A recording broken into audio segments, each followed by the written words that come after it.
ప్రభువారు నేను తప్పికొనుచున్నాను అన్నప్పుడు వారు చేదు చిరకను ఆయనకు అందించినట్లుగా మనం అక్కడ చూడగలుగుతా ఉన్నాం. ఎందుకు చేదు చిరక ప్రభువారికి అందించాల్సినటువంటి పరిస్థితి అంటే మనం ముందుగానే చూస్తూ వచ్చాం. లేఖనము నెరవేర్చబడాలి. లేఖనంలో ముందుగా పలికినటువంటి ఆ మాట నెరవేర్చబడే దాని కొరకై చేదు చిరక అందించినట్లుగా మనం చూస్తా ఉన్నాం.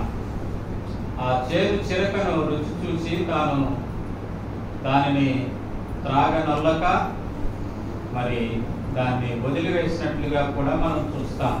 ఎందుకు ప్రభువారు ఈ చేదు చిరకను రుచి చూడాల్సి వచ్చింది, లేదా చేదు చిరకను తీసుకోవాల్సి వచ్చింది? కారణం ఏంటిది అంటే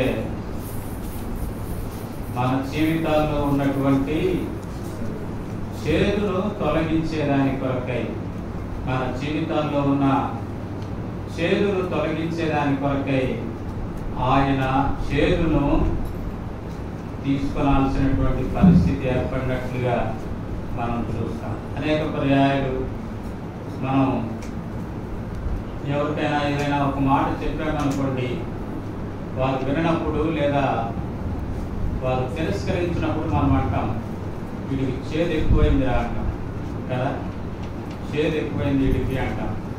ఆ రీతిగానే మానవుని యొక్క జీవితంలో ఉన్నటువంటి చేదు తొలగించేదాని కొరకై ఆయన చేదులో పాలుపంపులు పొందాల్సిన పరిస్థితి ఏర్పడింది. ఏంటిది మానవుని జీవితంలో ఉన్నటువంటి చేదు అంటే?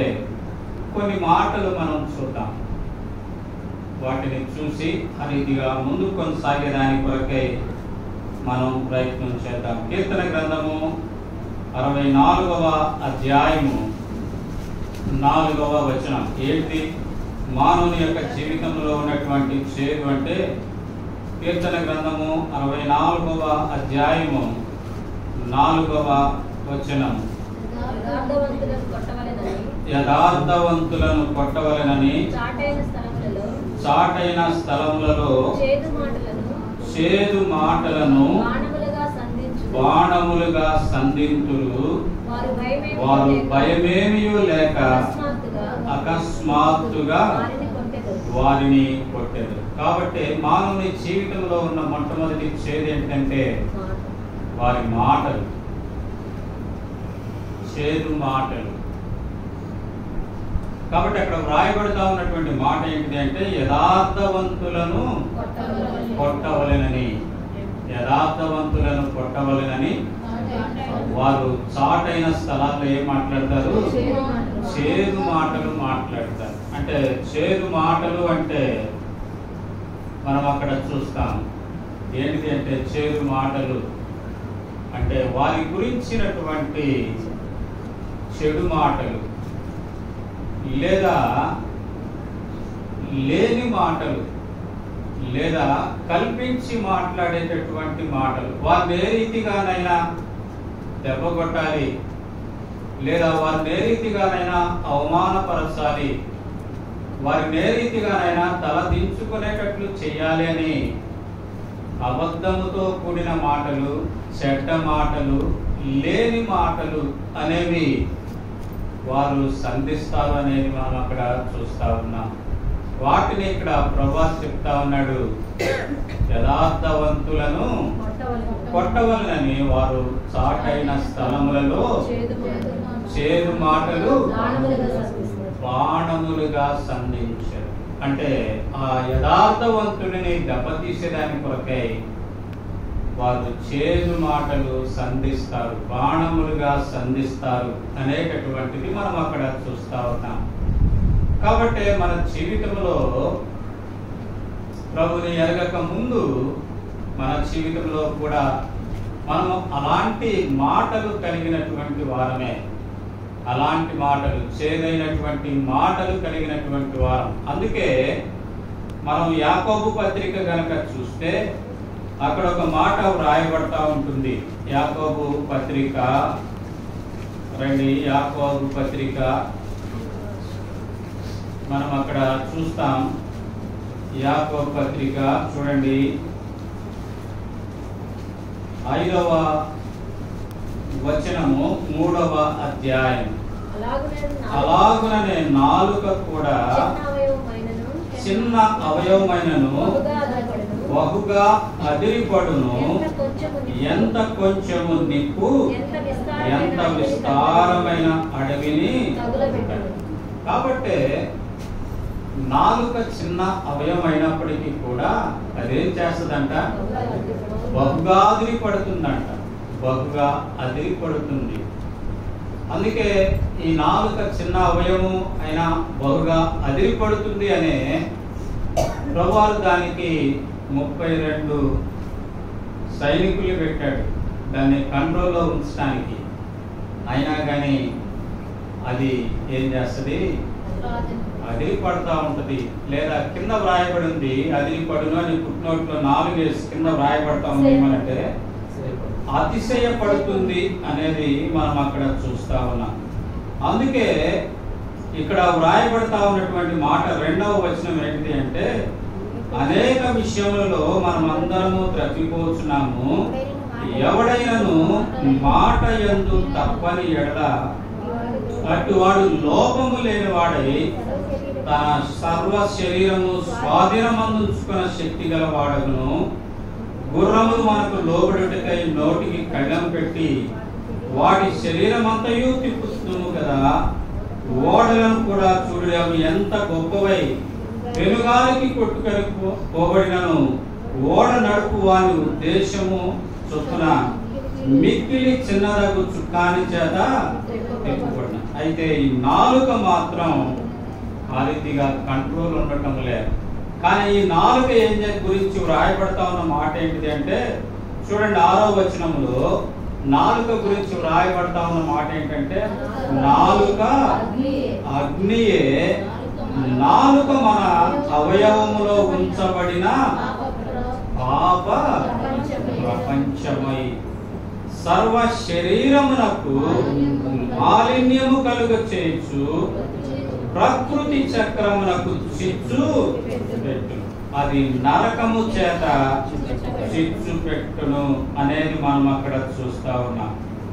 అంత మాత్రమే కాకుండా 8వ వచనం గనక చూస్తే, ఏ నరుడును నాలుకను సాధు చేయ నేరడు, అది మరణకరమైన విషముతో నింపబడి ఉన్నది. అంత మాత్రమే కాకుండా మనం అక్కడ చూస్తాం, అది నిరర్గళమైన దుష్టత్వము అనేది మనం అక్కడ చూస్తాం.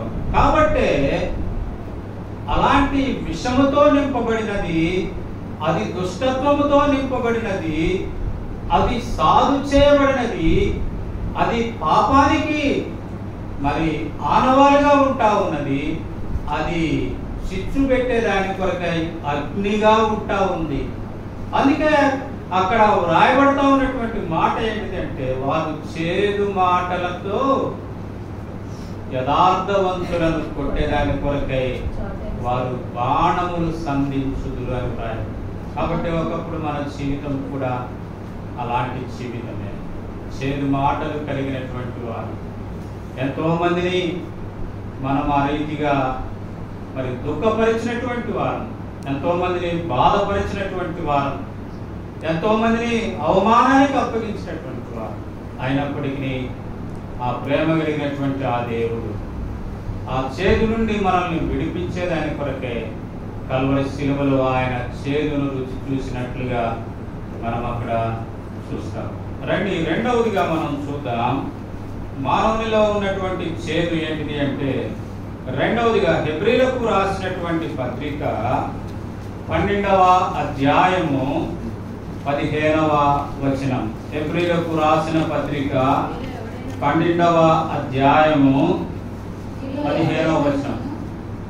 మీలో ఎవడైనాను దేవుని కృపను పొందకుండా తప్పిపోవునేమో అనియు, చేదైన వేరు ఏదైనాను మొలచి కలవరపరుచుట వలన అనేకులు అపవిత్రులైపోదురేమో అనియు, ఒక్క పూట కూటి కొరకు తన జ్యేష్ఠత్వపు హక్కును అడ్డువేసిన ఏశావు వంటి భ్రష్టుడైనను వ్యభిచారి అయినను ఉండునేమో అనియు జాగ్రత్తగా. కాబట్టి రెండవదిగా మనం ఈ చేదైన వేరు అనేది మనం అక్కడ చూస్తా ఉన్నాం. ఈ చేదైనటువంటి వేరు అనేది దేనికి సాదృశ్యంగా మనం ఇక్కడ చూస్తా ఉన్నామంటే అపవిత్రతకు సాదృశ్యంగా మనం చూస్తా ఉన్నాం. అపవిత్రతకు సాదృశ్యంగా చేదైన వేరు ఏదైనా మొలచి కలవరపరచుట వలన అనేకులు అపవిత్రులైపోదురేమో అని. కాబట్టి రెండవదిగా ఈ చేదైనటువంటి వేరు అపవిత్రతకు సాదృశ్యంగా మనం చూస్తా ఉన్నాం. అందుకే మనం అక్కడ పై వచనం కనుక మనం చదివితే 14వ వచనంలో మనం అక్కడ చూస్తాము, అందరితో సమాధానమును పరిశుద్ధతయు కలిగి ఉండుటకు యత్నించుడి, పరిశుద్ధత లేకుండా ఎవడును ప్రభుని చూడడు. కాబట్టి ప్రభుని చూడాలి అంటే పరిశుద్ధత కావాలి, పరిశుద్ధత. కానీ చేదైనటువంటి ఆ వేరు మన జీవితాలను ఏం చేసింది అంటే అపవిత్రపరిచింది. అందుకే అక్కడ ఒక సాదృశ్యంగా మనకు చూపించింది ఏంటంటే ఏశావుని అక్కడ సాదృశ్యంగా చూపిస్తా ఉన్నాడు. ఏశావుని సాదృశ్యంగా చూపిస్తూ అక్కడ ఏమంటా ఉన్నాడంటే ఒక్క పూట కూటి కొరకు జ్యేష్ఠత్వపు హక్కును అమ్మివేసిన ఏశావు వంటి భ్రష్టుడైనను వ్యభిచారి అయినను. కాబట్టి అంటే దాని ఉద్దేశం ఏంటంటే ఒక్క పూట కూటి కొరకు, ఒక్క పూట భోజనం చేయకపోతే చనిపోతారా అండి? లేదు కదా. సహజంగా మానవుని యొక్క జీవితంలో 40 దినాల వరకు భోజనం లేకుండా జీవించవచ్చు. మనకు అలాంటి సాదృశ్యాలు మనకి కొన్ని ఉన్నాయి. మన ఆంధ్రప్రదేశ్ సాధించేదాని కొరకై మరి 40 దినాలు ఉపవాసం చేసి మరణించినటువంటి వ్యక్తి మనకు తెలుసు. ఎవరు? పొట్టి శ్రీరామ్ కదా. 40 దినాలు మద్రాసు పట్టణంలో తాను ఉపవాసం ఉండి ఆ తర్వాత మరణించుకోవచ్చు.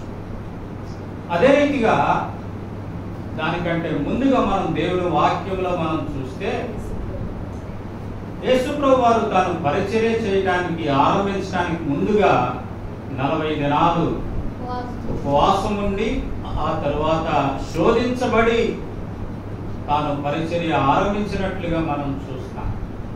అంటే ప్రభువు దైవ మానవుడు.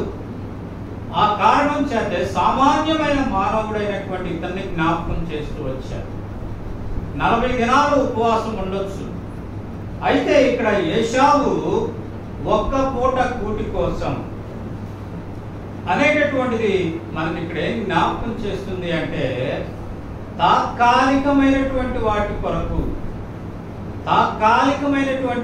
కొరకై మానవుడు అపవిత్రపరచబడతా ఉన్నాడు అనేది మనం అక్కడ జ్ఞాపకం చేయబడతా ఉన్నాం. తాత్కాలికమైనవి కొంతసేపు ఉండి మరి కొంతసేపట్లో మాయమైపోయేవి, తాత్కాలికమైన ప్రయోజనాన్ని ఆశించేవి, వాటి కొరకై ఏ రీతిగా అయితే ఏశావు ఎంత భయంకరమైన పరిస్థితి అంటే తన జ్యేష్ఠత్వాన్నే అమ్మివేశాడు. ఆహారం కొరకు తన జ్యేష్ఠత్వాన్నే అమ్మివేశాడు. యూదులలో జ్యేష్ఠత్వం అంటే జ్యేష్ఠ కుమారుడికి 2 భాగము ఇవ్వాలి. 2 భాగం జ్యేష్ఠత్వపు హక్కు. అది జ్యేష్ఠుడే ఆ ఇంటికి యజమానుడవుతాడు తండ్రి తర్వాత.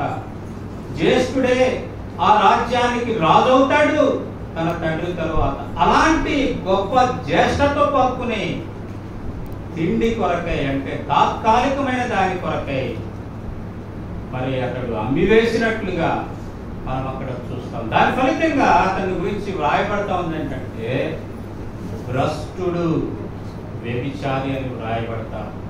భ్రష్టుడు వ్యభిచారి అంటే లోక సంబంధమైనటువంటి వాటితో మిళితమవటాన్ని వ్యభిచారము అంటారు. కాబట్టి భ్రష్టత్వాన్ని కొని తెచ్చుకున్నాడు. లోక సంబంధమైనటువంటి వాటి కొరకై తను ఆశపడినట్లుగా మనం చూస్తాము. కారణం ఏంటి అంటే చేదైన వేరు తన జీవితంలో ఉన్న కారణం చేత, అంటే అపవిత్రతకు స్థానం ఇచ్చిన కారణం చేత, తాత్కాలికమైన వాటి కొరకై తాను ఆశపడిన కారణం చేత, ఒక్క పూట కూటి కొరకై, ఒక్క పూట కనుక ప్రియమైన సహోదరుడు, ప్రియమైన సహోదరు, మన జీవితాలు కూడా ఒకప్పుడు అలాంటివే, అపవిత్రతతో నింపబడినవి, తాత్కాలికమైన వాటి కొరకై పరిగెత్తినటువంటివి. అలాంటి జీవితం కలిగినటువంటి నిన్ను నన్ను పవిత్రులుగా మార్చేదాని కొరకై ఆయన కల్వరి శిలువలో తన రక్తాన్ని కార్చాడు. ఆయన ఆ చేదును రుచి చూచినట్లుగా మనం అక్కడ చూడగలుగుతాం. రండి, మూడవదిగా కనుక మనం చూస్తే ద్వితీయోపదేశ కాండము 32వ అధ్యాయము 32వ వచనం. ద్వితీయోపదేశ కాండము 32వ అధ్యాయము 32వ వచనం. వారి ద్రాక్షావల్లి సొదొమ ద్రాక్షావల్లి అది గొమొర్రా పొలంలో పుట్టినది. వారి ద్రాక్ష పండ్లు పిచ్చి ద్రాక్ష పండ్లు, వాటి గెలలు ఏంటంట? వాటి గెలలు చేదైనవి. గెలలు చేదైనవి ఏంటి? అక్కడ ఎక్కడ కాసినవి ఆ గెలలు అంటే గొమొర్రాలోను సొదొమలో. సొదొమ గొమొర్రా. కాబట్టి అక్కడ సొదొమ గొమొర్రా అంటే దేవుని తీర్పు పొందినటువంటి స్థలాలుగా మనం చూడగలుగుతా ఉన్నాం. దేవుడు అగ్నితో కాల్చివేసినటువంటి స్థలం. అందుకే మనం సొదొమ గొమొర్రా గురించి కనుక మనం చూస్తే కనుక ఆది కాండము 13వ అధ్యాయము 13వ వచనములో కనుక చూస్తే, ఆది కాండము 13వ అధ్యాయము 13వ వచనం కనుక మనం చూస్తే, సొదొమ మనుషులు దుష్టులను యెహోవా దృష్టికి బహు పాపులు. సొదొమ ఏంటిది అంటే దుష్టత్వముతో నింపబడింది. దానిలో ఉన్న మనుషులందరూ దుష్టులు, పాపులు అనేటటువంటిది మనం అక్కడ చూస్తా ఉన్నాం. అంత మాత్రమే కాకుండా 18వ అధ్యాయము 20వ వచనం కనుక మనం చూస్తే, ఆది కాండము 18వ అధ్యాయము 20వ వచనం మనం కనుక చూస్తే, మరియు యెహోవా సొదొమ గొమొర్రాలలో గూర్చిన మొర గొప్పది కనుక వాటి పాపము బహు భారమై ఉన్నది. ఏంటంట? పాపం ఎలాంటిదంట? భారమైనటువంటి పాపం, భారమైన పాపం. దానిలో ఉన్న మనుషులు దుష్టులు, పాపులు. సరే, అంతవరకు అయితే అనుకుంటే ఆ పాపం ఎలాంటి పాపం అంటే భారమైనటువంటి పాపం. భారమైన పాపం అనేది మనం అక్కడ చూస్తాం. కాబట్టి అక్కడ కాస్తా ఉన్నటువంటి గెలలు ఎలాంటివంటే చేదు గెలలు. అంటే వారి క్రియలు ఎలాంటివి అంటే, లేదా వారి ప్రవర్తన ఎలాంటిది అంటే చేదైన ప్రవర్తన, చేదైన ప్రవర్తన. కాబట్టి మన జీవితాల్లో కూడా అనేక పర్యాయాలు మనం చేదైన ప్రవర్తన, కాని ప్రవర్తన, పాపముతో నింపబడిన ప్రవర్తన, దుష్టత్వంతో కూడిన ప్రవర్తన కలిగినటువంటి, బహుభారమైనటువంటి చేదు కలిగిన జీవితాలు కలిగిన ఆ కారణం చేత అట్టి చేదు నుండి విడిపించేదాని కొరకై ఆ ప్రభువారు ఆ యొక్క కల్వరి శిలువలో దాహమైనది అని అడిగి చేదును రుచి చూడాల్సి వచ్చింది. నాలుగవదిగా మనం చూద్దాం. రండి, నాలుగవదిగా మనం చూద్దాం సామెతల గ్రంథము 5వ అధ్యాయము 3 నుంచి 5 వచనాలు. సామెతల గ్రంథము 5వ అధ్యాయము 3 నుండి 5 వచనాలు. జార స్త్రీ పెదవుల నుండి తేనె కారును, దాని నోటి మాటలు నూనె కంటే నునుపైనవి, దాని వలన కలుగు ఫలము ముసిని పండంత చేదు, అది 2 అంచులు గల కత్తి అంత పదును కలది, దాని నడతలు మరణమునకు దిగుటకు దారితీను, దాని అడుగులు పాతాళమునకు చక్కగా చేరును అనేది మనం అక్కడ చూస్తాం. కాబట్టి చేయరాని పనులు, అసహ్యమైనటువంటి కార్యాలు, అసహ్యమైన కార్యం, వాటి ఫలితంగా ఇక్కడ ఏం చూస్తా ఉన్నామంటే మరణం అనేది చూస్తా ఉన్నాం, పాతాళం అనేది మనం అక్కడ చూస్తాం. దాని వలన కలుగు ఫలము ముసిని పండంత చేదు, అది ఎట్లాంటిది అంట, 2 అంచులు గల కత్తి అంత పదులు కలదు. కాబట్టి మానవుని యొక్క జీవితాన్ని నాశనము చేసేటటువంటి పరిస్థితి ఈ చేదు. మానవుని జీవితాన్ని మరణానికి నడిపించేటటువంటి చేదు ఇది. మానవుని యొక్క జీవితాన్ని పాతాళానికి అప్పగించేటటువంటి చేదు ఈ ముసిని పండంతా. కాబట్టి 4వదిగా మానవుని జీవితంలో అనేకమైనవి మనం చూస్తాం. చేయరాని అనేక పర్యాయాలు తెలిసి కూడా ఇది చేయకూడదు అని తెలిసి కూడా మనం చేస్తాం. చేయరాని తత్ఫలితంగా ఎన్నో పర్యాయాలు ఆ మరణపు అంచుల వరకు వెళ్ళినటువంటి జీవితాలు, మరణపు అంచుల వరకు వెళ్ళిన జీవితం.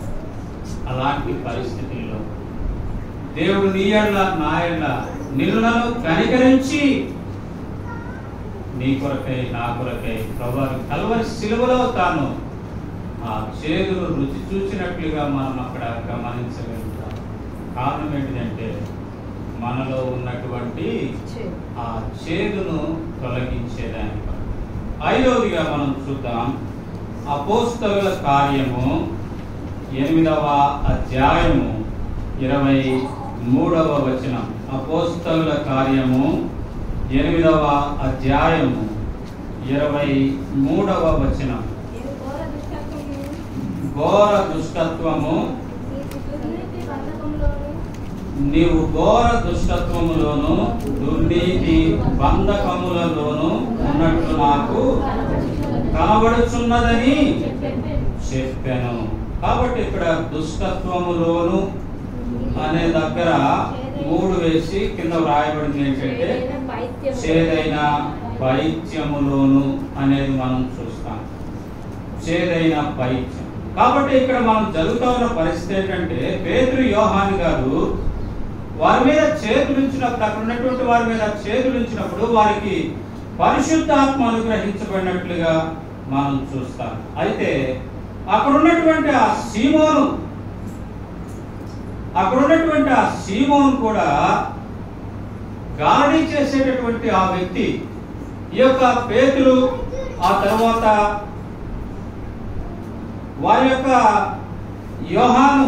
పేతురు యోహాను చెప్పినటువంటి మాటలందు తాను లక్ష్యం ఉంచి తాను కూడా మారు మనసు పొంది తాను కూడా బాప్తిసం తీసుకున్నట్లుగా మనం చూస్తాం. అయినప్పటికీ కూడా వారు చేతులుంచినప్పుడు పరిశుద్ధాత్మ వారి మీదకి దిగి వచ్చినప్పుడు అది చూసి ఈ సీమోను ఏమని అడుగుతాడంటే వారి దగ్గర కొంత ద్రవ్యం పెట్టి నాకు కూడా ఆ వరం ఇవ్వమని అడుగుతాడు. అంటే లంచం ఇచ్చి వరాన్ని అడుగుతారు. అందుకని వారు అక్కడ మాట అంటారు. 21వ వచనంలో మనం చూస్తాం, నీ హృదయం దేవుని ఎదుట సరైనది కాదు కనుక ఈ కార్యమందు నీకు పాలు పంపులు లేవు, కాబట్టి నీవు చెడుతనము మానుకొని మారు మనస్సు నందు. అనేది మనం చూస్తా ఉన్నాం. అది కాకుండా అక్కడ నీవు ఘోర దుష్టత్వములోను దుర్నీతి బంధకములలోను ఉన్నట్టు. కాబట్టి అనేక పర్యాయాలు మన జీవితాల్లో ఇలాంటి దాని కొరకే మనం ఆశపడతాం. లంచం ఇచ్చి ఏదో పొందాలని కదా, మనం ఏదో పొందేదాని కొరకే వారికి లంచం ఇచ్చి వారిని లోబరుచుకొని, అందుకే వ్రాయబడతా ఉంటుంది లంచము గ్రుడ్డితనము కలుగు చేస్తుంది అంట. లంచము అనేటటువంటిది న్యాయాన్ని తిప్పివేస్తుంది అంట. అయితే వీళ్ళు దైవజనులు కనుక ఆ లంచాన్ని ఆశపడకుండా అతనిని గద్దించినట్లుగా మనం చూస్తా ఉన్నాం. నువ్వు చెడుతనంలో ఉన్నావు, నువ్వు మారు మనసు పొందావు, బాప్తిసం తీసుకున్నావే, కానీ నీలో నుంచి ఆ చెడుతనము పోలే, నీలో నుంచి ఆ దుష్టత్వం పోలే.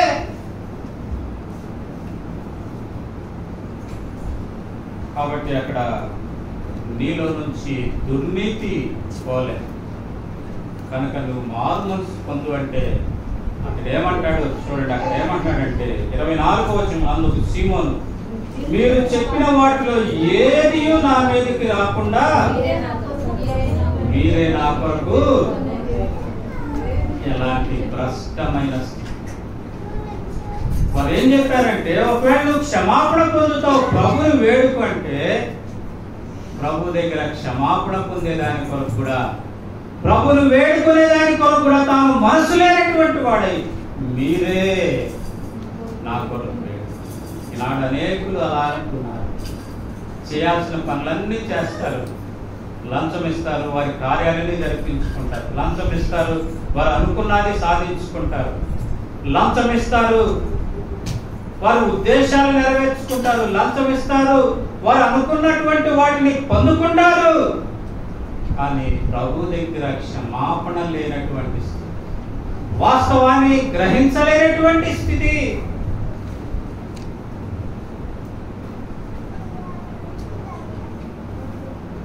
కనుకనే ప్రియమైన సహోదరుడు, ప్రియమైన సహోదరు, ఇక్కడ వ్రాయబడతా ఉంది ఘోరమైన దుష్టం అంటే చేదైన పైత్యము అనేది మనం అక్కడ అనేక పర్యాయాలు మనం కూడా అనుకుంటాం కదా, అంటా ఉంటాం.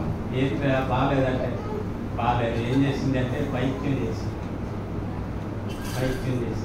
పైత్యం చేస్తే ఏమవుతుంది? తిన్నది అరగదు, తిన్నది అరగదు. కారణం ఏంటంటే పైత్యం. అలాంటి జీవితం కలిగినటువంటి వాడు, అలాంటి జీవితం కలిగిన వాడు అయితే ప్రభు నీలో నుండి ఆ చేదైన పైత్యాన్ని తొలగించేదానికి ప్రభు ఆ కల్వరి శిలువ ఎక్కాల్సిన పరిస్థితి. ఆ కల్వరి శిలువలో నీ కొరకై నా కొరకై ఆ 3 బ్రేకులతో బిగించబడాల్సినటువంటి ఆ పరిస్థితి, కొరడాలతో కొట్టబడాల్సినటువంటి ఆ పరిస్థితి, తన శరీరంలో ఉన్నటువంటి ఆ రక్తమంతటిని కాల్చాల్సినటువంటి పరిస్థితి, చేదును ఆయన రుచి చూడాల్సినటువంటి పరిస్థితి. కనుకనే 5వదిగా మనం చూస్తాము.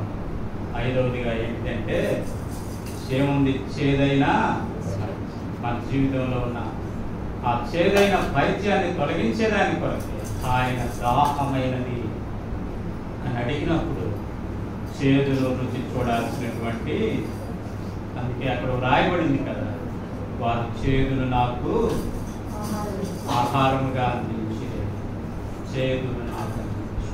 తర్వాత 6వదిగా మనం చూద్దాం. ప్రకటన గ్రంథం 8వ అధ్యాయం 11వ వచనం కనుక మనం చూస్తే, ప్రకటన గ్రంథం 8వ అధ్యాయము 11వ వచనం కనుక మనం చూస్తే, ఆ నక్షత్రము మాచపత్రి అని పేరు, అందువలన నేలలో 3వ భాగము మాచిపత్రి ఆయను, నీళ్లు చేదైపోయినందున వాటి వలన మనుష్యులలో అనేకులు. చేదైన నీరు మనం చూస్తాం. నిర్గమాకాండంలో మనకు తెలుసు, నిర్గమాకాండము 17వ అధ్యాయము 22వ వచనం కనుక మనం చూస్తే, నిర్గమకాండము 15వ అధ్యాయంలో మనం చూస్తాం. మోషే లేదా 23వ వచనం డైరెక్ట్ గా చదువుదాం. మారా నీళ్లు చేదైనవి గనుక ఆ నీళ్లు త్రాగలేకపోయి, అందువలన దానికి మారా అని పేరు పెట్టారు. అక్కడ వారు ప్రజలు కనుక్కుంటే ప్రభు చెప్తా ఉన్నాడు ఏమంటే 25వ వచనంలో అతడు యెహోవాకు మొరపెట్టెను, అంతటి యెహోవా అతనికి ఒక చెట్టు చూపెను, అది నీళ్ళలో వేసిన తర్వాత నీళ్లు. కాబట్టి చేదైన నీళ్ళు మారా దగ్గరికి వచ్చారు, దాహమైంది తాగుదామనుకున్నారు, అయితే అవి నీళ్లు చేదుగా ఉన్నాయి. ఆ కారణం చేత వారు దప్పిక తీరలే, వారు దాహం తీర్చుకోలేకపోయారు. మోషే దగ్గరికి వచ్చి సణిగారు. అప్పుడు ఏవో దేవుని దగ్గరికి వచ్చి మోషే మొరపెడితే ఒక చెట్టును చూపించు. ఆ చెట్టును నరికి ఆ నీళ్ళలో వేసినప్పుడు ఏమైంది? నీరు మధురమైంది. కాబట్టి మన జీవితంలో కూడా అలాంటి సణుగులు కలిగినటువంటి చివరిగా 7వదిగా ఒక మాట చూసి ముగించుకోవటానికి ప్రయత్నం చేద్దాం. విలాప వాక్యాలు 3వ అధ్యాయము 15వ వచనం. విలాప వాక్యాలు 3వ అధ్యాయము 15వ వచనం. విలాప వాక్యాలు 3వ అధ్యాయము 15వ. చేదు వస్తువులు ఆయన నాకు తినిపించెను, మాచిపత్రి ద్రావకము చేత నన్ను మత్తునిగా చేసిన.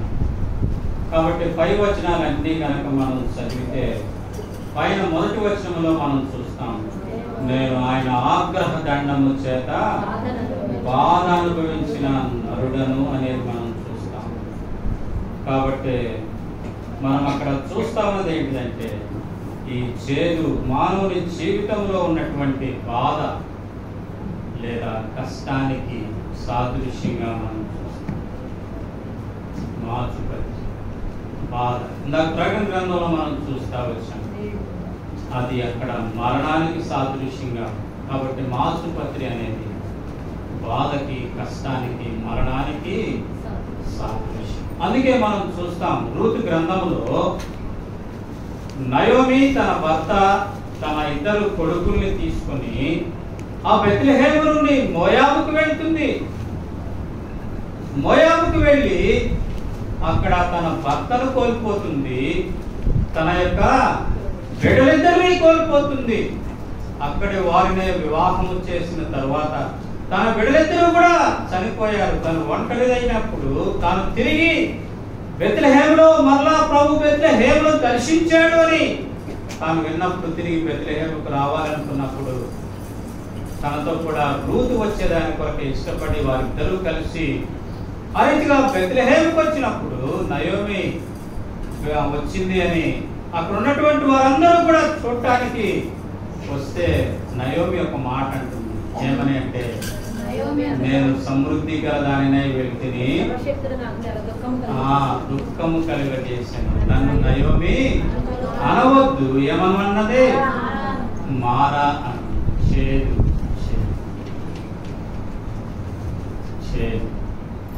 అయితే దేవుడు కనికరం కలిగినటువంటి దేవుడు తిరిగి ఆ నయోమికి రూతు ద్వారా, బోయజు ద్వారా బిడ్డను అనుగ్రహించినప్పుడు తాను తిరిగి నయోమిగా మధురంగా మార్చబడినట్లుగా మనం చూస్తాం. కాబట్టి తన కష్టాల్లో, తన నష్టాల్లో, తన కన్నీటిలో దేవుడు తనకు తోడుగా ఉండి ఆ యొక్క యేసుక్రీస్తు ప్రభువారి యొక్క వంశావళిలోనికి చేర్చినట్లుగా, ఆ ధన్యకరమైన స్థితిలోనికి దేవుడు తీసుకుని వచ్చినట్లుగా మనం చూడగలుగుతాం. ఎంత గొప్ప తండ్రి. కాబట్టి ఒకప్పటి మన జీవితం కూడా అలాంటి జీవితం, దుఃఖభరితమైన జీవితం, చేదైనటువంటి జీవితం, మారలాంటి జీవితం. అలాంటి ఆ జీవితాన్ని ఆ చెట్టును చూపించి ఏ రీతిగా అయితే ఆ నీటిలో పడవేయమన్నాడు, ఆ నీటిలో పడవేసినప్పుడు ఏ రీతిగా అయితే ఆ నీరు మధురంగా మార్చబడిందో, చెట్టుని నీటిలో వేయాలంటే ఏం చేయాలా? చెట్టుని నరకాల, చెట్టుని నరికి దాన్ని ఈడ్చుకుంటూ తీసుకుని వెళ్ళాలా. ఈడ్చుకుంటూ తీసుకుని వెళ్ళేటప్పుడు ఏమవుతుంది? చెట్టు యొక్క రూపం మారిపోతుంది, దాని ఆకులు రాలిపోతాయి, దాని బెరడు రాచిపోతుంది, దాని కొమ్మలు ఇరిగిపోతాయి కదా. ఇవన్నీ అది అనుభవించిన తర్వాత ఆ రీతిగా ఎత్తి నీటిలో వేయబడినట్లుగా ఆ ప్రభువు నీ కొరకై నా కొరకై నీలో ఉన్న చేతులు తొలగించేదాని కొరకై ఆయన చెట్టు వలె నరకబడినట్లుగా ఆయన కొరడాలతో కొట్టబడ్డాడు. ఆయన సురూపమైన సొగసైన లేని వాడిగా అయ్యాడు. నీ కొరకై నా కొరకై కల్వరి శిలువలో తన రక్తమంతటినీ ధారగా మార్చి ఆ చేదును రుచి చూడటం ద్వారా నీలో ఉన్న నాలో ఉన్న చేదును ఆయన తుడిచినట్లుగా తొలగించినట్లుగా మనం అక్కడ చూడగలం. కనుక ప్రియమైన సహోదరుడు, ప్రియమైన సహోదరు, మనలో ఉన్న చేదును తొలగించేదానికి ఆయన తప్పికొని ఆ రీతిగా చేదును రుచి చూసినట్లుగా మనం చూడగలం. కాబట్టి చేదు అంటే మనం 7 విషయాలు జ్ఞాపకం చేసుకుంటాం. ఏంటది? చేదైన మాటలు, అపవిత్రత, తర్వాత దుష్టత్వము లేదా పాపము, అసహ్యమైనటువంటి కార్యాలు, పైత్యము అంటే దుష్టత్వము, ఘోరమైన దుష్టత్వం, చేదైన పైత్యం, తర్వాత మరణం, ఆ తర్వాత మన జీవితాల్లో ఉన్న బాధ.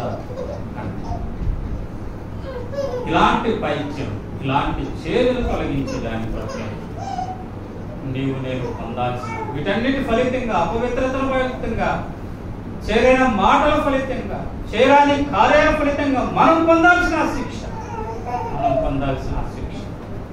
ప్రభు పొంది తాను చేదును రుచి చూసి నేను నా నుండి అటు చేదును తొలగించి నిన్ను నన్ను పవిత్రపరిచి తన వారసులుగా, దేవుని ఇంటి వారసులుగా చేస్తూ ఈనాడు దేవుని ఇంటిలో చేరి ఆయన చేసిన కార్యాలు తలంచుకుని ఆయన ఆరాధించడానికి కొరకే నిన్ను నన్ను సిద్ధపరిచి తీసుకుని వచ్చిన ఆ మహాదేవుని యొక్క కృపను బట్టి హృదయమాల ప్రభావకు నేను నాటిగా నన్ను ఇలా మార్చావయ్యా అంటూ ప్రభుని స్తుతించడానికి కొరకై ప్రభు తన కృప నీ ఎడల నా ఎడల కనుపరచు.